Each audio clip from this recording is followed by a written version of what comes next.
অনেক বাবা-মাই বলেন, আমার সন্তান একদম কথা শোনে না। বড়দের সাথে মুখে মুখে তর্ক করে, খুব বেশি রাগ করে, যেটা চাইবে সেটা দিতেই হবে, না দিলে খুব বেশি জিদ করে। আবার অনেক বাবা-মাই বলেন, আমার সন্তান স্বাভাবিকের তুলনায় অনেক বেশি চঞ্চল। একটি জায়গায় স্থির মতো বসে না, একটি কাজ মনোযোগ দিয়ে শেষ করতে পারে না, একটা কাজ শুরু করলে তার মন বিভিন্ন দিকে চলে যায়। আবার অনেক বাবা-মাই বলেন, আমার সন্তান অনেক বেশি সূচিবায়ুতায় ভুগতেছে। সারাদিন হাত ধোয়াধুয়ি করে, বাথরুমে একবার ঢুকলে সব বের হতে চায় না, একই কাজ বারবার করে, বারবার চেক করে।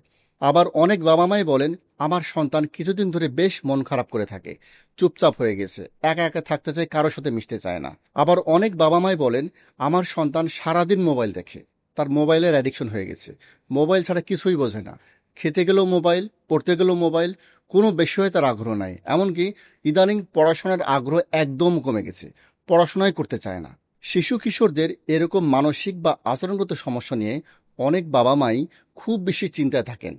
ওনারা বুঝতে পারেন না শিশু কিশোরদের নিয়ে কোথায় যাবেন, কি করবেন, কিভাবে চিকিৎসা নেবেন, তাদের ভূমিকাটাই বা কি হওয়া উচিত। এই সমস্যা এবং এর সমাধান নিয়ে বিস্তারিত কথা বলতে আমরা আসছি চট্টগ্রাম।